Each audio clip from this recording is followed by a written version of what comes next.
Ótimo. Boa noite, então, a todos. Vamos hoje começar a nossa conversa, o nosso diálogo sobre André Luiz, as obras. É uma proposta ali do Núcleo Assistencial Ramatiz. Agradeço a presença de todos, os amigos. E hoje, então, a gente vai iniciar essa dinâmica dizendo que nós vamos iniciar os primeiros 30 minutos lendo e comentando alguma coisa sobre o início da obra. E depois vocês podem, vamos fazer os comentários, vamos conversar um pouco sobre o que a gente for lendo e comentando. Essa aqui é a primeira apresentação, então qualquer dúvida a gente vai escrevendo aí no chat, vocês podem escrever também, e assim a gente vai tocando.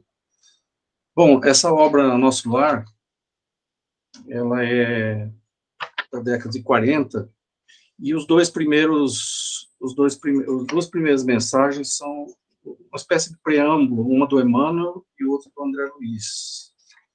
Então, eu acho que está aparecendo aí a minha apresentação, né?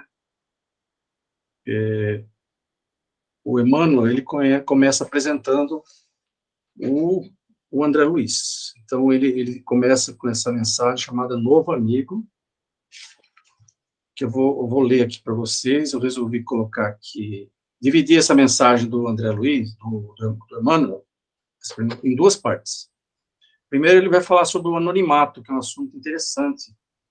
O anonimato no sentido de apresentar o André Luiz, né? E depois eu vou dividir a parte 2 desse preâmbulo aqui do Emmanuel, eu vou chamar de a obra, que ele vai discorrer um pouco sobre a obra Nosso Lar. Então, no anonimato, o Emmanuel, nosso irmão Emmanuel, começa dizendo assim, que os prefácios, em geral, apresentam autores, exaltando-lhes o mérito e comentando-lhes a personalidade. Realmente, qualquer um de nós, quando a gente abre os prefácios dos livros, eles apresentam os autores, né, discorrem, elogiam, falam sobre a obra, geralmente eles fornecem o currículo, né, aquela coisa extensa, que é o papel do prefácio, geralmente. Ele continua dizendo assim, aqui, porém, a situação é diferente. Embalde, os companheiros encarnados procurariam um médico André Luiz nos catálogos da convenção. Todo mundo já sabe que o André Luiz possivelmente foi um médico, e aí tem toda uma discussão sobre qual médico seria. Eu vou comentar um pouquinho mais para frente sobre isso. Por vezes, o anonimato é filho do legítimo entendimento e do verdadeiro amor. Para redimirmos o passado escabroso, modificam-se tabelas de nomenclatura usual da reencarnação. Funciona o esquecimento temporário como uma bênção da divina misericórdia. André precisou igualmente cerrar a cortina sobre si mesmo. É por isso que não podemos apresentar o médico terrestre e autor humano, mas sim o novo amigo e irmão da eternidade. Por trazer valiosas impressões aos companheiros do mundo, necessitou despojar-se de todas as convenções, inclusive a do próprio nome, para não ferir corações amados, envolvidos ainda nos velhos mantos da ilusão. Os que colhem espigas maduras não devem ofender os que plantam à distância, nem perturbar a lavoura verde ainda em flor. Então, essa primeira parte, eu tentei trazer assim alguns comentários, depois eu queria ouvir vocês. Muitos cursos André Luiz, eu já participei de uns 2, assim, existe uma profunda discussão, muitas vezes, de quem seria o médico André Luiz. Uma coisa que eu acho que nós poderíamos aprofundar aqui, é um aprendizado, uma coisa nova para nós, e é um desafio para nós, né? Porque é difícil. Nós, geralmente, procuramos tentar saber quem foi o médico André Luiz, tem toda uma série de teorias, etc. E pela primeira vez, até eu estava olhando aqui, que ele dá uma dica aqui, né? Ele fala que foi um médico, foi um autor, quer dizer, ele foi escritor também. Aí depois eu falei, não, peraí, eu não vou entrar nessa. O Emmanuel aqui, ele nos chama atenção para uma coisa muito importante, que é o anonimato. O anonimato realmente é uma passagem importante que eu proponho que nós façamos diferente nesse nosso estudo do André Luiz, que eu chamei de aprendendo, nós chamamos, né, conversando no grupo, de aprendendo com André Luiz. Não só estudando, porque estudar é uma coisa, aprender é outra coisa. Nós devemos pegar essas letras, essas páginas, daqui para frente, não entender, e realmente aprender profundamente essas mensagens. Né? Eu vou comentar com vocês essa primeira parte aqui, vou fazer um ligeiro comentário de um livro que eu encontrei, muito interessante, eu não conhecia, chama Anonimato no Bem. Esse médium e esses espíritos que escrevem, é João Cândido o nome do médium, ele escreve o seguinte, olha, o anonimato, que é o cerne do nosso estudo, desse livro, né, que eu estou lendo para vocês, é o resultado de milhares de anos de escolha espontânea e diária de desapego a qualquer bem ou interesse material. Quem aprendeu o desapego está conectado à corrente universal do anonimato, pois visa apenas servir ao bem de forma universal, nada pretendendo do Pai a título de recompensa, do que a própria evolução espiritual. Para aqueles que gostam sempre de compor as elites, podemos dizer que o anonimato, né, é a verdadeira elite do universo, não baseada em valores de aparência, astúcia e negatividade, mas de sintonia no bem verdadeiro, puro, divino. Cada um deve esforçar-se primeiro para conscientizar-se de que vale a pena realizar essa mudança interna, ou seja, o anonimato, e depois persistir nela muito mais com felicidade interna por escolha, do que como obrigação sacrificial, pois somente a espontaneidade no bem dá recompensa integral às criaturas humanas. Então, esses autores, eles dedicam um livro inteiro ao anonimato, muito em sintonia com essa apresentação, essa preocupação inicial de Emmanuel, de apresentar essa questão do anonimato.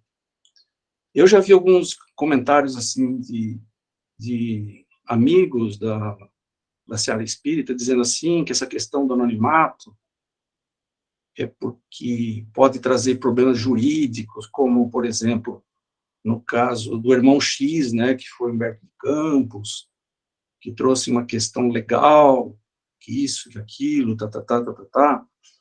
Porém, eu tenho impressão, eu sinto isso, que Emmanuel, ele estava muito mais conectado, não preocupado com isso, mas muito mais conectado com essa fraternidade universal, essa experiência que ele deve ter aprendido do anonimato.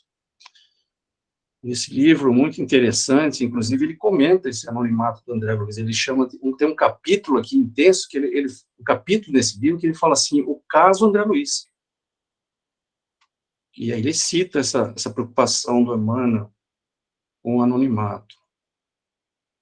Depois, ainda para frente, ele comenta sobre benfeitores.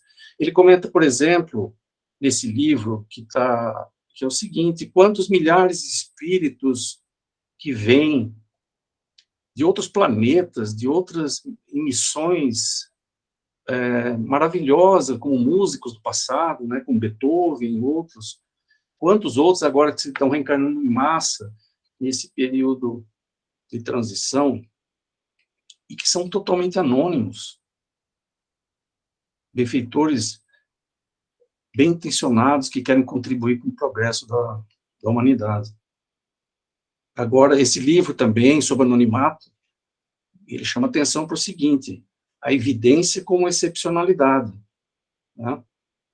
Porque nós podemos perguntar, anonimato é bom, mas e aqueles que se evidenciam, por exemplo, né? Santo Agostinho, as autobiografias, por exemplo, né? Santo Agostinho, Gandhi escreveu suas memórias, e outros tantos, né? Mas ele fala que isso não é uma evidência, é uma excepcionalidade, porque o próprio Paramahansa Yogananda escreveu, né, a Memórias de um Yogi, mas ele procurou muito mais dar destaque, não a vida dele, mas ele biografou muito mais outras pessoas no livro dele do que ele propriamente. Então, essa questão do anonimato é uma questão que eu particularmente, vejo que Emmanuel estava muito mais preocupado e muito mais conectado com essa fraternidade universal, esse verdadeiro, vamos dizer assim, desapego do eu. E Sócrates também, outro exemplo interessante que esse livro traz, né? Sócrates não deixou nenhum livro, não escreveu nada. Praticamente depois é que veio a ser comentado posteriormente. Bom, então é isso que eu queria comentar aqui nessa primeira introdução aqui desse preâmbulo do Emmanuel, Anonimato. Aí Emmanuel vem falar do livro propriamente dito, né? Tem coisas muito interessantes. Aqui praticamente nós vamos enxergar uma preocupação muito profunda com duas questões. No meu ver, vocês vão ler e vão fazer seus comentários depois. A questão do estudo, a questão da questão do espiritismo, do espírita, como a necessidade do estudo, de se esclarecer sobre aquilo que a gente lê, mas não descuidar da própria evolução, do seu próprio coração. Nessa segunda parte, ele escreve o seguinte: reconhecemos que esse livro não é único. Outras entidades já comentaram condições de vida e além-túmulo. Então, outros livros antes dele já falavam, assim, da questão da vida na espiritualidade, não com essa profundidade, com esse tipo de aprofundamento que o André Luiz trouxe, e os seus instrutores, né? A gente fala André Luiz, mas eram 9 instrutores importantes que auxiliaram na realização dessas obras, né? Entretanto, se alguém quiser interromper para a gente conversando, por favor, tá? A gente vai fazendo assim, pode ser feito assim também. Entretanto, de há muito desejamos trazer ao nosso círculo espiritual, eu fiz um destaque aqui, é o seguinte, entretanto, de há muito desejamos trazer ao nosso círculo espiritual alguém que possa transmitir a outrem o valor da experiência própria. Então, isso aqui está dizendo o seguinte, esse livro, essa obra, ela já era planejada possivelmente há muito tempo na espiritualidade. Paulo, acho que a Márcia quer falar alguma coisa.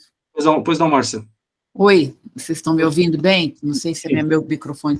Não, é que eu tinha chamado, eu não sei direito mexer com isso aqui, eu chamei a mãozinha aqui, mas essa minha mãozinha acho que não está funcionando. Não tem problema. É o seguinte, a respeito, só para acrescentar alguma coisa ali no anonimato, eu acho que é muito disso que você comentou a respeito tirar o ego, o personalismo de tudo, mas eu acho que tem um ponto interessante que o livro fala, que também é para a preservação dos familiares, né? Que eles estavam ali também, de alguma forma. Tinha também uma preocupação, como eu diria, prática. Prática, material, né? Não só filosófica, que eu acho que é a preponderante, mas uma prática, porque o filho dele estava fazendo medicina, as filhas estavam jovens ainda, quando ele ainda estava voltando, né? Eu acho que existia ainda uma família grande ali, eles estavam, de alguma forma, tentando preservar esse núcleo familiar que ainda estava ainda... Tinha até tem um trecho que fala sobre isso no início ali, mas é bem pequenininho, mas eu fico imaginando, assim, que se eu, um dia, escrever minhas magnânimas memórias... Eu não vou querer dizer meu nome, mas também eu fico imaginando, meu Deus, e meus filhos e meus netos, eles não merecem. Verdade. Eu acho que ele teve uma preocupação também com certeza. Bem lembrado. Os familiares. Mas era só isso que eu queria acrescentar. Ok. Mesmo porque, você tem razão, porque muitos autores espirituais, eles deixam o seu próprio nome também, né? Então, isso é realmente. Mas a questão do anonimato é uma experiência tão profunda, né, espiritual, que eu tenho muitas teorias sobre quem foi André Luiz, todos vocês têm coisa, você pode tirar coisa, mas eu estava pensando assim, todas as obras discutem muito quem foi, eu acho que isso aí não leva muita coisa, se vocês quiserem... Concordo. Você perde um tempo enorme para discutir um personalismo e você foge do cerne da coisa, né? Da questão, da mensagem, daquilo que a pessoa traz acréscimo, né, em cultura, em filosofia, em mensagem, em ciência, em vivência, e você fica discutindo quem a pessoa foi. Se fosse tão importante assim, ele mesmo teria dito, né? Exatamente. Apesar que... Ô, Mauri, por favor, mano. Mauri, você quer falar alguma coisa? Você levantou a mão? Eu estava concordando, eu acho que é um pouco como algumas mensagens que eventualmente chegam, algumas chegam simplesmente sem uma identificação, e aí vem a mensagem, e outras vêm, o espírito quer se manifestar, quer dizer, quem foi, eu acho que não existe essa regra nem obrigatoriedade, né, e a gente tem que se ligar mesmo, né, no teor, da mensagem que foi passada. É isso, eu concordo. Então, continuando aqui, a questão do... Eu estava lendo aqui, entretanto, de há muito desejamos trazer nosso círculo espiritual alguém que possa transmitir a outro o valor da experiência própria. Então, quando eu estava dizendo isso aqui, possivelmente o Emmanuel estava falando que esse era um planejamento já muito antigo deles, né? Encontraram em André Luiz todas as características, né, próprias aí para o planejamento deles, com todos os detalhes possíveis. Então, a legítima compreensão da ordem que preside o esforço dos desencarnados laboriosos e bem-intencionados, nas esferas invisíveis ao olhar humano, embora intimamente ligadas ao planeta. Certamente que numerosos irmãos sorrirão ao contato de determinadas passagens das narrativas. Ele já estava nos avisando, né, porque realmente algumas passagens chamam muita atenção. O inabitual, entretanto, causa surpresa em todos os tempos. Quem não sorriria na Terra, anos atrás, quando se lhe falasse da aviação, da eletricidade, da radiofonia? Então, o comentário que eu ia fazer é justamente aqui, né, que essas obras já eram planejadas há muito tempo, e o André Luiz foi a pessoa que eles encontraram com os credenciais, vamos dizer assim, próprias, né, e junto com a equipe de instrutores, ou talvez esses livros já estivessem até já muito bem avançados, já no planejamento e tudo mais, né. Esses dias, numa aula sobre o Livro dos Espíritos, e nós fazendo aquela leitura de perguntas e respostas e discutindo, quando a gente relê o Livro dos Espíritos, depois de ter lido a obra de André Luiz, você percebe o quanto era difícil para a espiritualidade tentar nos trazer exemplos e maneiras de como se dava a vida após a morte, as relações entre a espiritualidade e os encarnados. Hoje, quando a gente vai dar uma aula sobre o Livro dos Espíritos, é praticamente impossível dar uma aula sobre o Livro dos Espíritos sem comentar os exemplos de André Luiz, em qualquer um dos seus livros, em qualquer uma das passagens, porque ele exemplifica, ele esmiuça, bem isso que o Emmanuel falou, ele dá detalhes, ele dá um contexto, ele dá uma história, um relato, é completamente diferente. Uma experiência própria dele, né? Exatamente. Uma experiência própria dele. Dessa forma que foi apresentado, acho que não tinha ainda antes de André Luiz, né? Não. Nós temos aquele livro, chama Eustáquio, 1500 anos de história, se não me engano. Ele relata em 1500 anos 17 reencarnações dele, mas sempre numa visão panorâmica, jamais com esse nível de detalhamento que André Luiz traz, com esse nível de apontamento como um médico se apontaria, como alguém da área da saúde que vai avaliando cada pontinho, assim, que eu acho extremamente importante, e não conheço nenhum outro autor com esse nível de relato, assim. Verdade. Até mesmo, por exemplo, você pega, acho que aquele livro Memórias do Suicídio, mas ele é posterior, né? Posterior. É posterior. Posterior, né? É que um antes de André Luiz e depois de André Luiz. Né? Exatamente.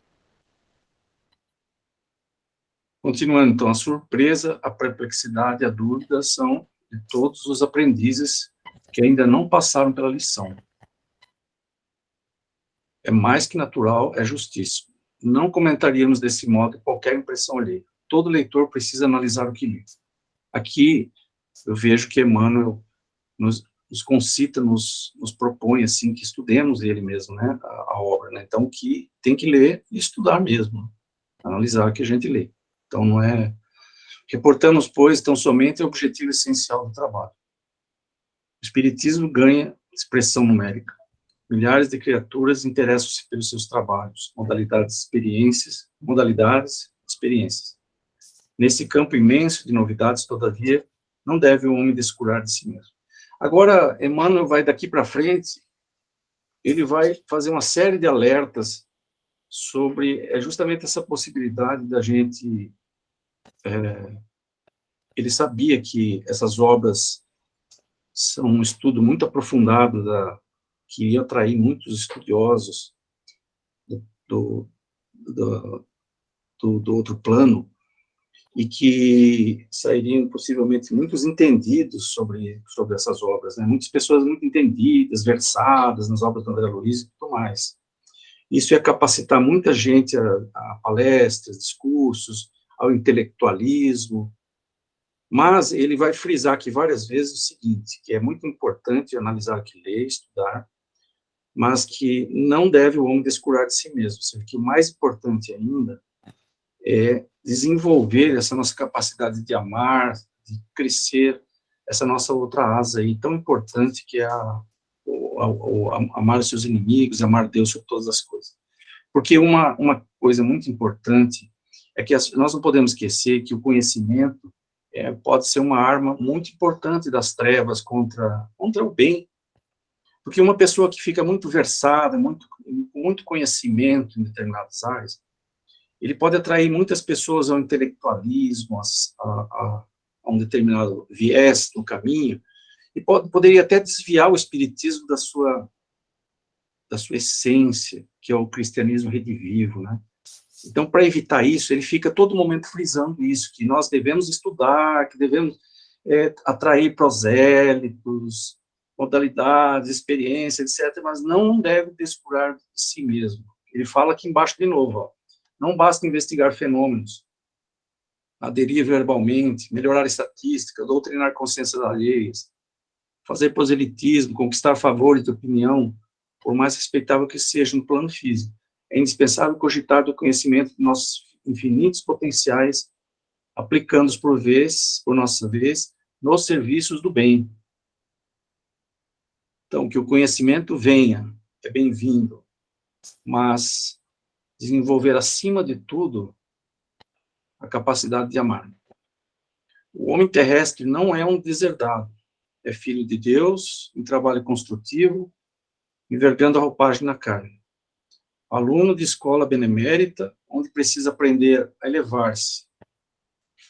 A luta humana é a sua oportunidade, a sua ferramenta, o seu livro. O intercâmbio com o invisível é um movimento sagrado, em função restauradora do cristianismo, porque ninguém, todavia, se descuide das necessidades próprias. Olha, ele frisando de novo aqui. Ele vai falar mais umas 2, 3 vezes aí para frente. Então, no lugar que ocupa da vontade do Senhor. Foi assim que eu entendi, pelo menos, né? Eu acho que ele sabia que os conhecimentos são tão profundos, eu acho que nós levaríamos aí muitas décadas, ou talvez centenas de anos, para compreender todas essas obras, 13 obras importantes dessa coleção na vida, no mundo espiritual. Tem muitas coisas na entrelinha aí, todos nós sabemos, né, que nós precisamos estudar, reler. É por isso que nós estamos estudando de novo. Algumas pessoas aqui já estudaram várias vezes. Acho que tem outra pessoa solicitando aí, Badia, para entrar. Assim, né? Então, essa possibilidade da doutrina espírita se transformar num viés intelectual é uma preocupação aqui do Emmanuel, frequentemente. Ele fala aqui de novo, ó, André Luiz vem contar a você, leitor, amigo, que a maior surpresa da morte carnal é nós nos colocar face a face com a própria consciência, onde edificamos o céu, estacionamos no purgatório, ou precipitamos no abismo infernal. Purgatório não existe mais, né? Você sabe, né? O Papa Francisco já decretou o fim. Foi isso mesmo, Márcia? Diz que sim, não ouvi falar. Já tem uma bula dele, um negócio, não sei como ele chama, que ele já disse que o purgatório não existe mais. Agora vamos ver se o próximo passo da igreja seria eliminar com o inferno, né? O inferno. Ô, Paulo, Oi, Badir. na verdade, fui eu que levantei a mão, só fazendo um comentário ali, que eu achei muito importante essas duas partes últimas aí que você leu, porque o meu entendimento foi assim, ele disse o seguinte, que às vezes as pessoas participam, por exemplo, da doutrina espírita, porque acha bonito, porque é bom para ela, por vários fatores. E o que ele chama muita atenção da gente é que nós precisamos desse conhecimento, não para intelectualizar ele, para dizer que eu sei, para mim fazer uma palestra bonita sobre o conteúdo, qualquer coisa, mas que eu tenha a consciência que esse conteúdo, ele não veio só para que a gente saiba, mas ele veio para que eu use esse conhecimento para a minha mudança. Né, que eu não esqueça disso. A importância de tudo isso não é para que eu saiba, mas é para que eu viva, para que eu aplique na minha vida. Então, eu vejo que ele chama muita atenção para isso, para colocar em prática, para a gente observar, para a gente entender, como você falou, que a profundidade, todo esse conhecimento, mas não como um simples conhecimento, né? Só para a gente saber, não. Isso aí é uma ferramenta que eles estão trazendo, que eles trouxeram, para que nós usamos essa ferramenta para a nossa transformação. Isso, Abadia, claro, eu acho que é por aí. Só que existe essa possibilidade, né? Existe essa possibilidade do intelectualismo aplicado à obra. Aliás, eu acho que é o mais fácil, o que mais acontece.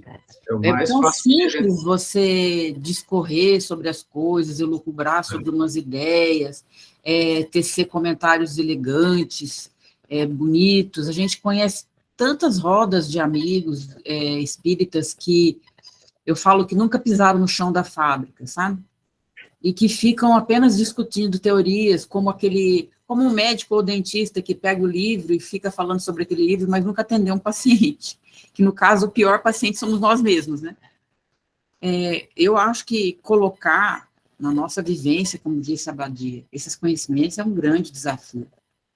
Mas, como dizia um dos livros do Kardec, né? Espíritas, amai-vos, depois que ele disse instruí-vos. O amai-vos vem antes. Exatamente, amai-vos vem antes. O amai-vos vem antes. E aqui essa questão de encontrar face a face com a nossa própria consciência, isso vai aparecer bem no nosso lar depois, né? A gente vai ver. Onde edificamos o céu, estacionamos o purgatório, nos precipitamos no abismo infernal. Vem lembrar que a terra é oficina sagrada e que ninguém a menosprezará sem conhecer o preço do terrível engano a que submeteu o próprio coração. Ou seja, que a gente tem consciência que a gente está numa escola, né? Nós não estamos aqui a passeio, nós não estamos aqui para nos divertir, ou que existe só isso, mas para a gente saber que nós estamos numa escola e quais são as lições, o que eu ando fazendo com as lições que eu recebo todos os dias, né? Eu acho que é esse alerta que ele veio trazer para nós. Isso, perfeito, concordo, Badir. Dando continuidade aqui, então, se ninguém quiser comentar mais nada, vamos passar aqui o próximo. Ele está terminando aqui a mensagem dele, dizendo o seguinte: guarde a experiência dele no livro da alma.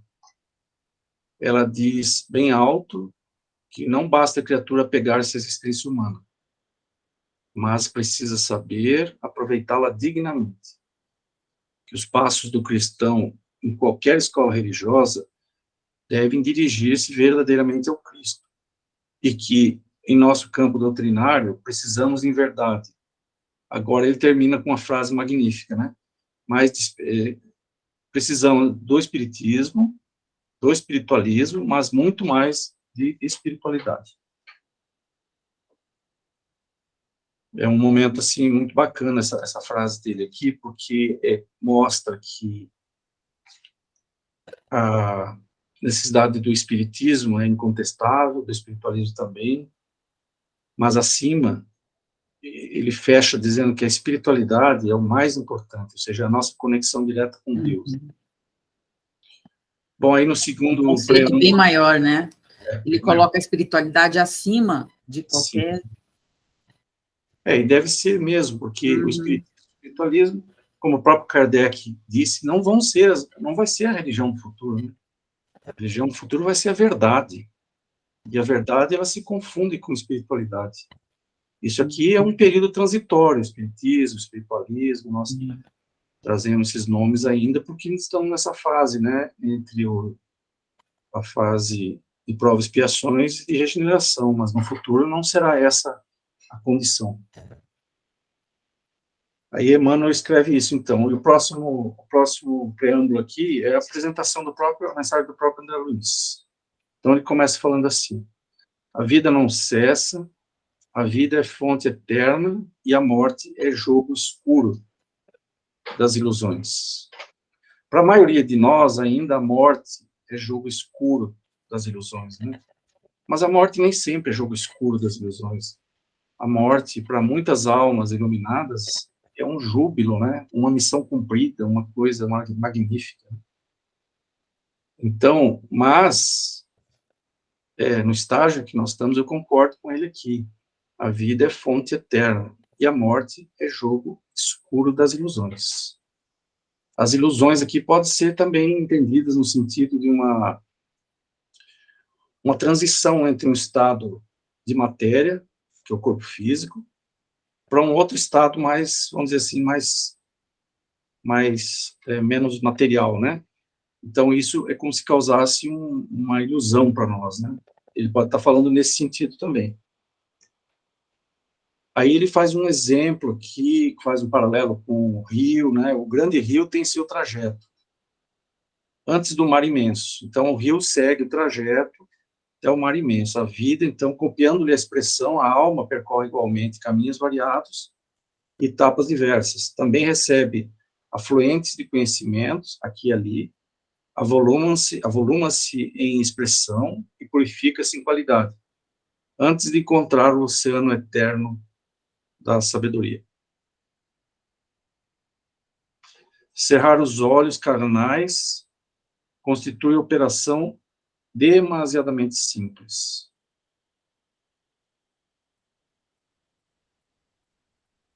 Eu acho que se comparar a Parece desencarnação com a encarnação, eu não tenho a menor dúvida, porque eu acho que desencarnar deve ser bem mais simples do que encarnar.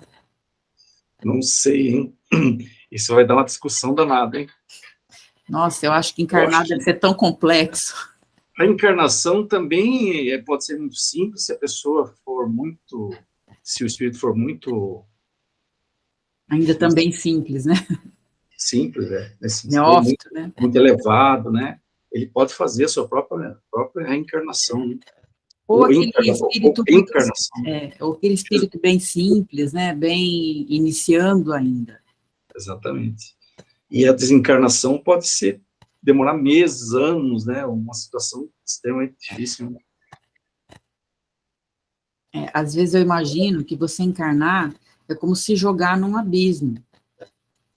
Você vai depender de uma série de outras pessoas, por exemplo, de quem serão seus pais, de que eles cumpram aquilo que de alguma maneira combinaram, de uma série de circunstâncias alheias à sua condição.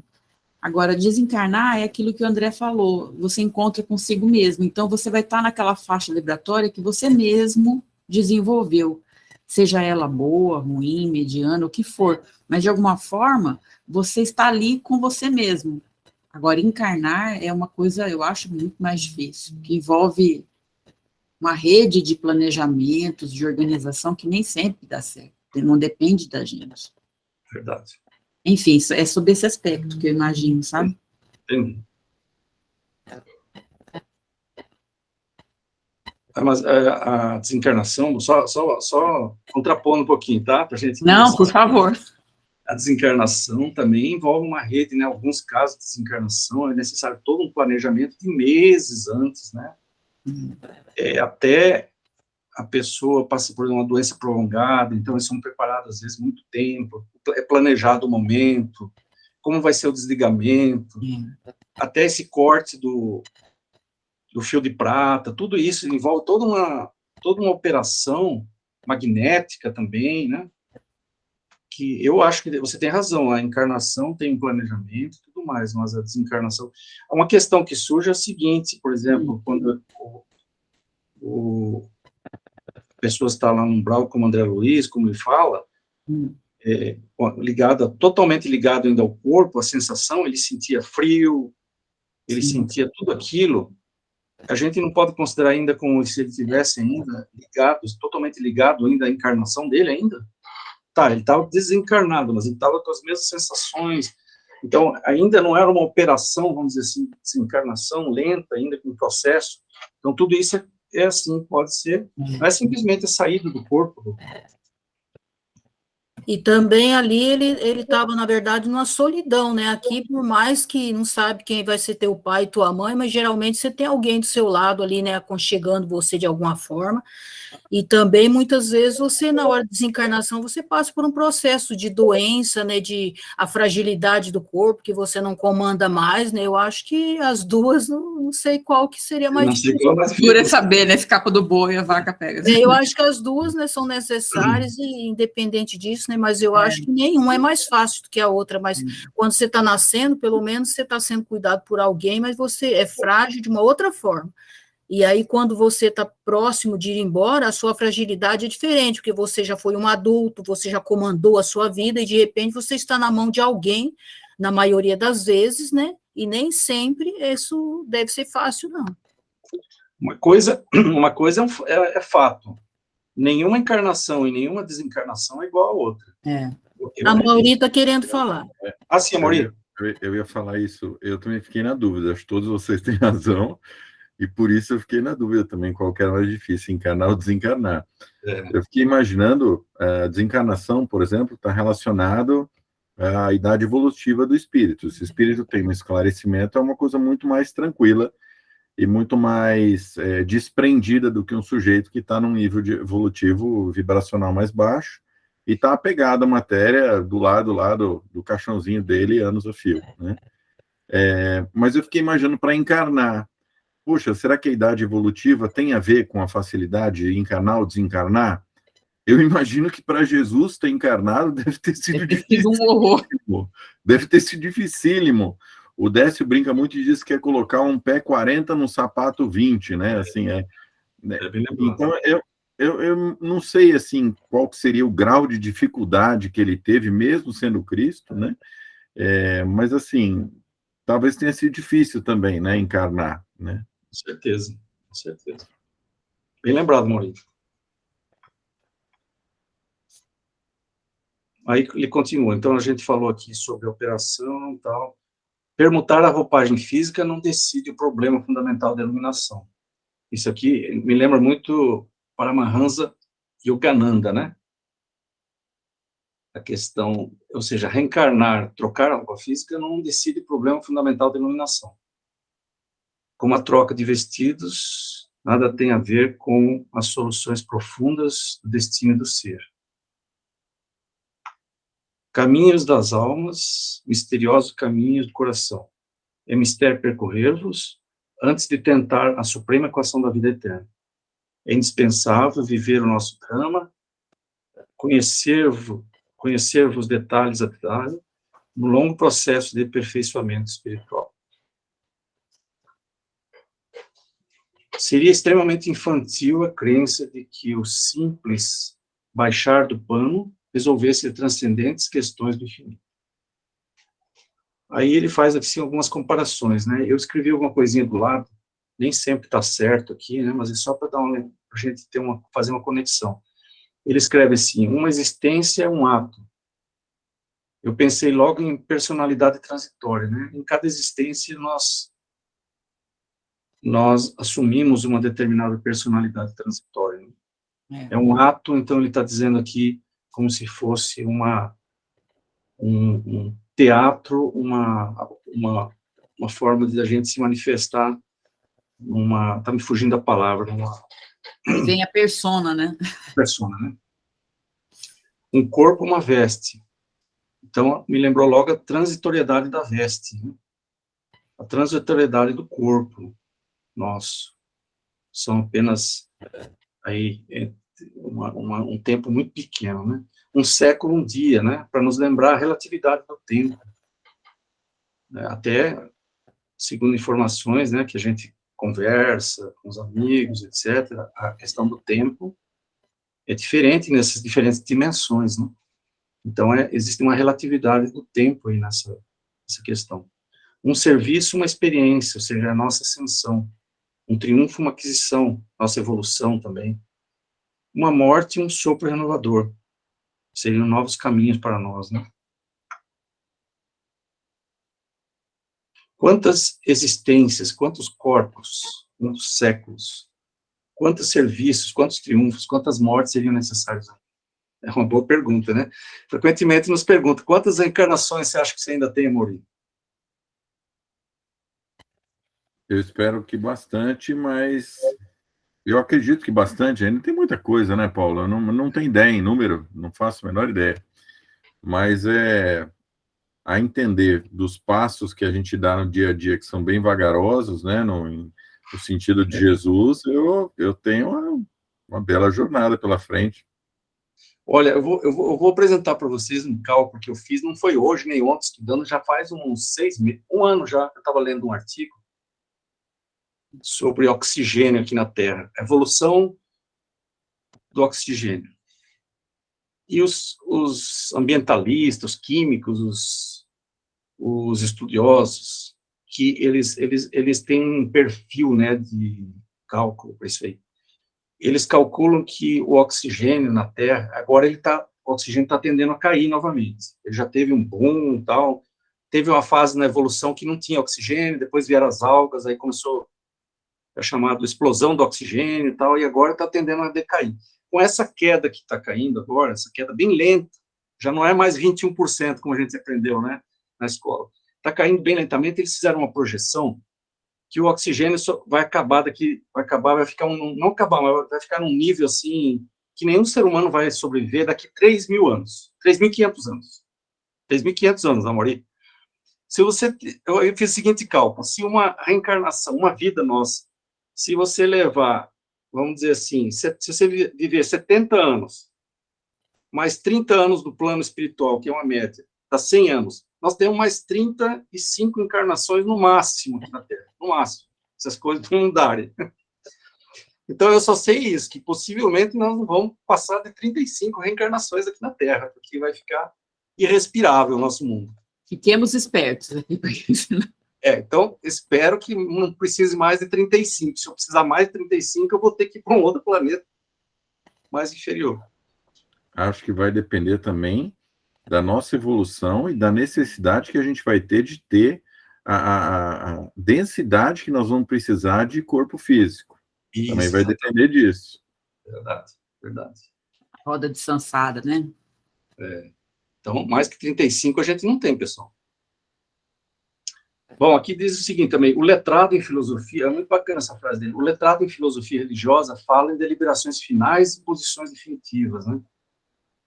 Eu entendi assim, que o letrado em filosofia religiosa, o teólogo, por exemplo, né, fala que, você acabou a vida, você vai para o céu, para o inferno, seria uma deliberação final. Eu entendi assim, não sei se vocês entenderam assim.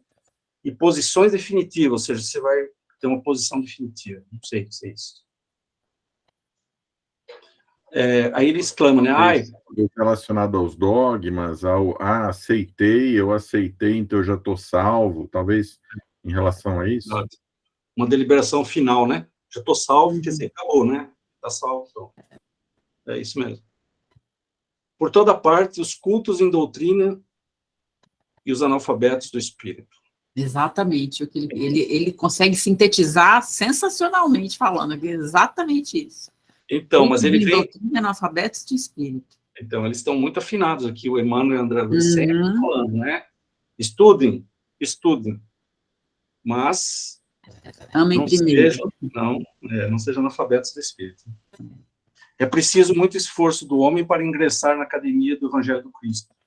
Ingresso que se verifica quase sempre de estranha maneira. Aí eu frisei uma coisa importante para mim aqui. Né? Ou seja, né, esse esforço nosso, você caminhando só, na companhia do mestre, efetuando o curso difícil, recebendo as lições em cátedras visíveis, sem cátedras visíveis, perdão, e ouvindo vastas dissertações sem palavras articuladas. Esse é o caminho de quem busca, né? Esse é o caminho do silêncio, o caminho solitário de quem busca. Mais ou menos ele resumiu aqui, sem cátedras visíveis, ouvindo várias dissertações sem palavras articuladas. Muito longa, portanto, nossa jornada laboriosa.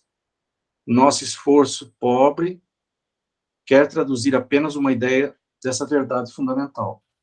Grato, pois, meus amigos, manifestamo-nos junto a vós outros no anonimato que obedece à caridade fraternal. A existência humana apresenta grande maioria de vasos frágeis que não poderiam conter ainda toda a verdade. Aliás, não nos interessaria agora senão a experiência profunda, com os seus valores coletivos. Não atormentaremos alguém com a ideia da eternidade. Que os vasos se fortaleçam, em primeiro lugar. Forneceremos somente algumas ligeiras notícias ao espírito sequioso de nossos irmãos, na senda de realização espiritual, e que compreende conosco que o espírito sopra onde quer. Isso aqui vem, assim, de encontro àquilo que nós já sabemos. Nós temos uma informação extremamente pequena nessa obra dele, sobre como é a vida no plano espiritual, realmente. Nós não temos noção da dimensão, nem poderíamos ter, né? Seria para nós um choque muito grande, eu acho, né? Talvez. Aqui ele está concluindo: agora, amigos, que meus agradecimentos se calem no papel, recolhendo-se ao grande silêncio da simpatia e da gratidão. Atração e reconhecimento. Amor e júbilo moram na alma. Crede que guardarei semelhantes valores comigo a vosso respeito, no santuário do coração. Que o Senhor os abençoe, André Luiz. É isso, pessoal. São 20h48, ainda temos 10 minutinhos, se alguém quiser fazer algum comentário. Então, essas duas preâmbulos, assim, prefácios, né? Um do Emmanuel e outro do André Luiz, eles estão muito coincidentes, estão muito afinados, né? Os dois estão lembrando a nós que nós devemos estudar, mas que não descurar do nosso lado, vamos dizer, de crescimento espiritual mais importante, né?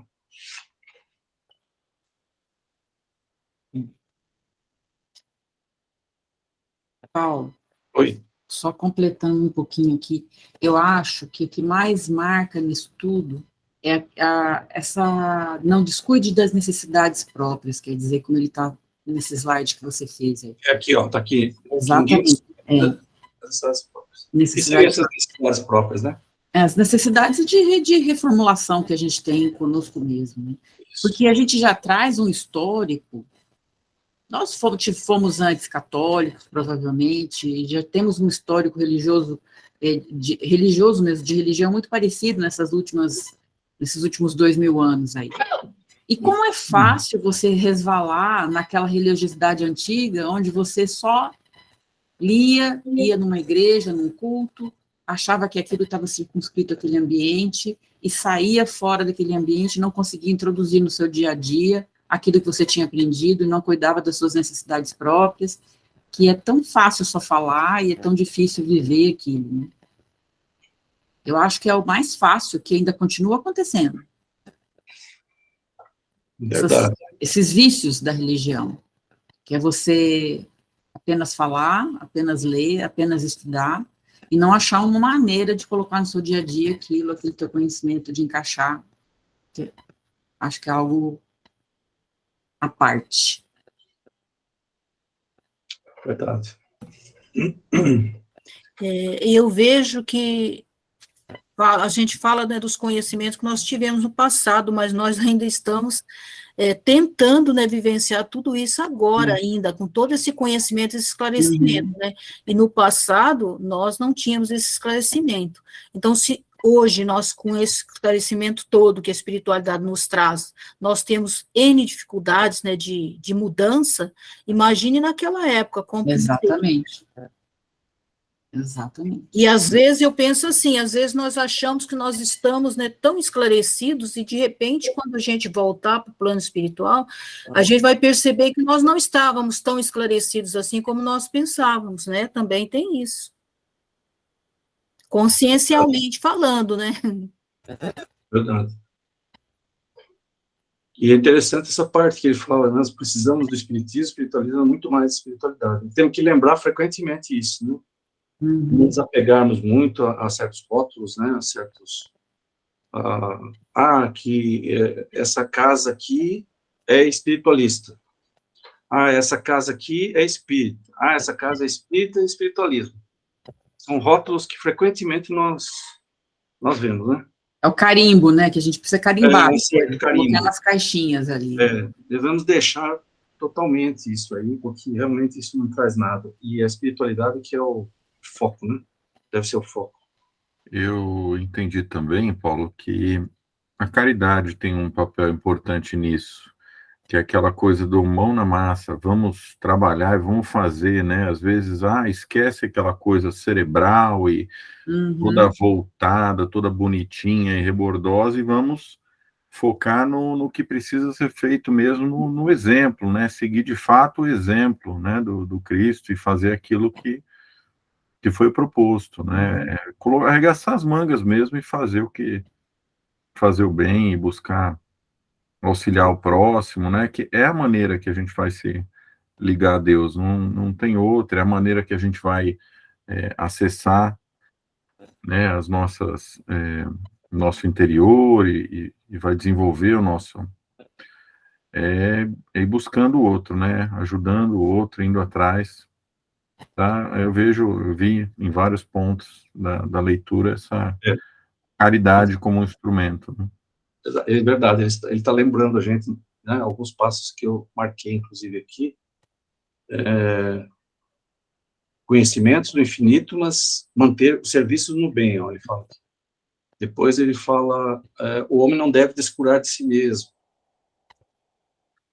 E assim vai. Ele fala no lugar em que ocupa, né? Então, é aquela coisa, você está onde precisa, no seu trabalho, na sua família, no seu meio social, no seu centro, é lá mesmo, né? Verdade. Bom, acho que é isso. Não sei se alguém mais alguma pergunta. Essa introdução aqui é uma apresentação, né? Então a gente não tem muito assim. Eu acho que todo mundo já falou aquilo que foi fundamental aqui. Eu peço desculpa para vocês que eu acho que eu esqueci de fazer a oração no começo. Então eu vou fazer a oração aqui no final, para a gente encerrar, se ninguém tiver mais nada. Só uma pergunta, Paulo. Pois não. A próxima aula, então, eu fico com o capítulo 1. Eu não estou com a escala aqui, mas você está com a escala aí? Parece-me que eu sou a próxima, eu não tenho certeza. Depois eu te confirmo, então. Então tá. Aí a gente organiza direitinho aqui. Tá. Vou te mandar novamente aquela escala. Vou colocar. Ela está lá no grupo, viu? Ela está lá, né? Está lá no grupo. Só você abrir o grupo lá, está lá, tá bom? Tá ótimo. Então, eu quero agradecer a Deus. É Márcia, dia 8. É Márcia, né? Uhum. Isso, beleza. Obrigado. Quero agradecer a Deus por esse encontro, rogar a espiritualidade que nos inspire para este começo de um novo encontro de estudos, de conhecimento do núcleo assistencial Amatiz, especialmente a comunidade espiritual que é dirigida por nosso André Luiz e outras almas maravilhosas que têm inspirado tanto o nosso núcleo assistencial. Que eles possam nos abençoar nesse começo maravilhoso do estudo das obras da vida no espiritual, do mundo espiritual. Que uma pequena fagulha de conhecimentos possa nos abrir o campo da visão espiritual para nos prepararmos para o futuro. e assim que as energias coletivas de todos nós, hoje, nossos corações também, possam ser trabalhadas pela espiritualidade, sendo transmitidas a todos aqueles que não puderam comparecer nesse nosso encontro. Que assim seja, graças a Deus. Graças a Deus. Boa noite a todos. Boa noite, amigos.